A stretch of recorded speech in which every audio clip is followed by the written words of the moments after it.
ക്യൂട്ടായിട്ടുള്ളൊരു note pad ഉണ്ടാക്കിയാലോ? ഇതാണ് കേട്ടോ ഐറ്റം. ഫസ്റ്റ് കുറച്ച് പേപ്പർ റെക്റ്റാങ്കിൾ ഷേപ്പിൽ കട്ട് ചെയ്തെടുക്കുക. അതിനുശേഷം ഞാൻ ഒരുമിച്ച് വെച്ചിട്ട് വുഡൻ ക്ലിപ്പ് വെച്ചിട്ടൊന്ന് സെക്യൂർ ചെയ്ത് കൊടുക്കുന്നുണ്ട് കേട്ടോ. പിന്നെ ഫെവിക്കോൾ വെച്ചിട്ടൊന്ന് ഒട്ടിച്ചു കൊടുക്കുന്നുണ്ട്, തേച്ച് കൊടുക്കുന്നുണ്ട്. പിന്നെ ഞാൻ കുറച്ച് കട്ടിയുള്ള കാർഡ്ബോർഡ് എടുത്തിട്ട് അതിൻ്റെ ഷേപ്പിലൊന്ന് മടക്കി കൊടുക്കുന്നുണ്ട് കേട്ടോ.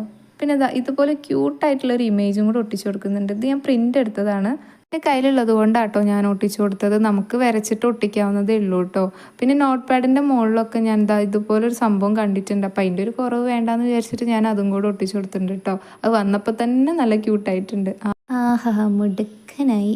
അപ്പം നമ്മൾ നേരത്തെ മാറ്റി വെച്ചിട്ടുള്ള പേപ്പേഴ്സ് ഒട്ടിച്ചു കൊടുക്കുന്നുണ്ട്. ഉള്ളിൽ മുകളിലായിട്ടും താഴത്തായിട്ടും ഞാനൊരു വൈറ്റ് പേപ്പറും കൂടെ ഒട്ടിച്ചു കൊടുക്കുന്നുണ്ട് കേട്ടോ. അപ്പോൾ വർക്കിംഗ് ആണോ എന്ന് അറിയണ്ടേ? അടിപൊളിയായിട്ട് വർക്ക് ചെയ്യുന്നുണ്ട് കേട്ടോ. അപ്പോൾ വീഡിയോ ഇഷ്ടമായിട്ടുണ്ടെങ്കിൽ മറക്കാതെ തന്നെ സബ്സ്ക്രൈബ് ചെയ്യണേ. അതേപോലെ തന്നെ ലൈക്കും ഒരു കമൻറ്റും കൂടെ ചെയ്തേക്കൂട്ടോ. അത്രയുള്ള വീഡിയോ. ബൈ.